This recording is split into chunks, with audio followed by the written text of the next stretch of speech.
Hi guys, welcome back to our channel. I'm sorry if he's got a little poochy, but he's been very lonely and he wants all of the attention in the world.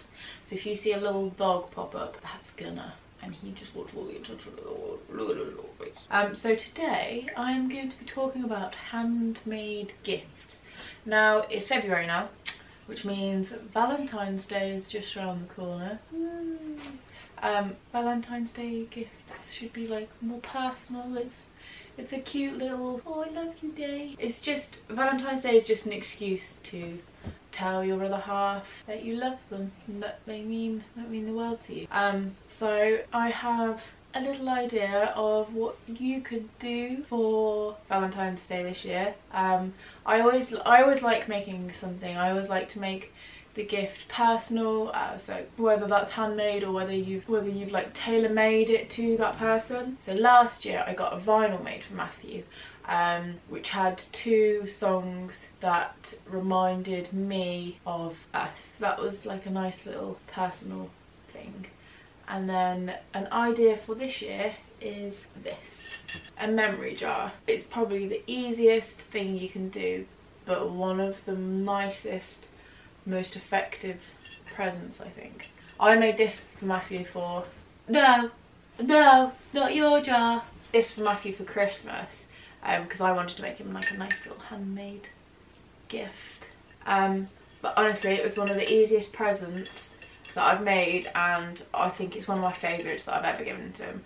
So all you need is just a big jar with a little, like this, big mason jar. You can get these from like Asda or Tesco or anywhere. I think this was from Asda and it cost me £2 I think. And then I designed a label and stuck it on the front, and I just got that printed. See, Gunnar also has a jar downstairs that I made him for Christmas, which is exactly the same as this, so he thinks it's his treat jar. It's not his treat jar. You can't have it, it's got stones in it. Not dog treats. What I did was, I designed a label, and I got it printed at Asda, and then I just stuck it on the front, and I decided to write that memories never fade. But you could write anything. You could write, you know, the date you got together, his name, her name, anything you think of, you could just write it on the front. So, you know, anything that we ever do, I always try and get like a little something, like a little memento, to remind us of what we've done. So when we were in America, we went on a murder mystery train, and we had a bottle of wine. The bottle of wine was very nice, so I kept the cork. I also discovered this app on my phone. I think it's called Cheers, and they do like the Instagram style retro kind of vintagey Polaroid picture prints. So I got loads and loads and loads and loads of them printed off, and on the bottom of each one I just wrote what day it was, what we did, just a little reminder. I think they're really cheap. What I'll do is I'll leave a link in the description, and if you use my code you get discount off your first order. I also printed out a little Polaroid kind of picture with the map of where we went for our first date, and I just wrote where it all began, and on the back I wrote the date. Another one Gunnar. Then I've got things like events that we went to. So this was a ticket for Slam Dunk last year. He has his head in the jar. Excuse me. Thank you. Gunnar's bitten this one. So that's nice. Picture from when we went to Paris on our first trip together, off an actual disposable camera. The first band that we ever saw together. So we went to see Moose Blood in Cardiff on the 6th of October 2016. Some stickers we also created for our business. Some sugar from when we went to Dunkin' Donuts in America. That's literally all we drank when we were travelling around. Dunkin' Donuts all day, every day. Best thing ever. I love it, and I cannot wait to drink more of it. We have a couple of Metro cards from New York. Always make me laugh because they just remind me of the time that he met my dad for the first time and we got locked in the car park. We've also got a gemstone that we received when we were in Salem, and we did a spell, so we've got one of those. We were day drinking and needed a bottle opener, so we'd got one with the Eiffel Tower on, which is quite cute. So the thing that I think makes this memory jar that I made so important are all of these. So what I decided to do was write down 50 memories and 50 reasons why I love you. I thought this is just a really nice personal way of letting that person in your life know how much they mean to you, and then remind them of all the good times you've had.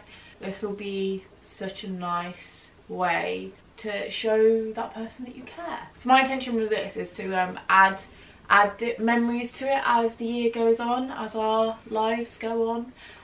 So you know, when we're having a bad day, or you know, you just want to have you just want to remember all those good things that you had and all the nice things that you've done. It's just a nice thing to look at if you're feeling down. You can just, you know, have a little read, remember that life's not all that bad. So that's what took me so long. So I've written loads and loads of stuff down. So for example, seeing the Super Bowl trophies, the New England Patriots Super Bowl trophies, drinking butterbeer in the snow, we sat on the top of the hill talking and just listening to music, Matthew getting drunk and mounting and falling off an ironing board.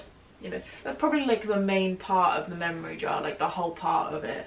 The other bits are just like little reminders of stuff that we've done and things that we've seen and places we've been together. This is what makes it so special. I was looking for, you know, inspiration on Pinterest and stuff like that, but I couldn't really find many people that had done memory jars, and I wanted to make mine, you know, personal to us. So I thought, by doing it this way, you know, not only have I designed the label on it, but I've written all these wonderful things down for him to read. Seal that up. That'll just go on the shelf, and when we want to have a little look, we'll go and look at it and add to it. That's my memory jar of all the amazing things that we've done together. I mean, it's just the start. This jar is going to be ridiculous. We've got like 3 scrapbooks already, and that's not up to date. I personally think that there's something so special about handmade presents. I think that it just puts that extra like nice touch. You know, it's all well and good buying things for people, but I think when you've gone out of your way to, you know, make all that effort, and it just shows how much you care, and that you'll kind of just go that extra mile to make sure that they are happy when they receive their present. So I hope you will have a lovely Valentine's Day when it arrives. It doesn't matter whether you're single, you're in a relationship, what you are, just love. Be there for one another, be there for your friends, be there for your family. If you're single, celebrate you. Or if you're in a relationship, spoil them. So yeah, if you've got any ideas on some good handmade gifts, I would love to hear them.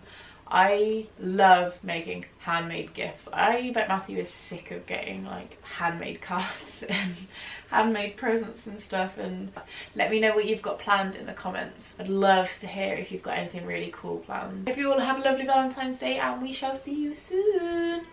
Bye!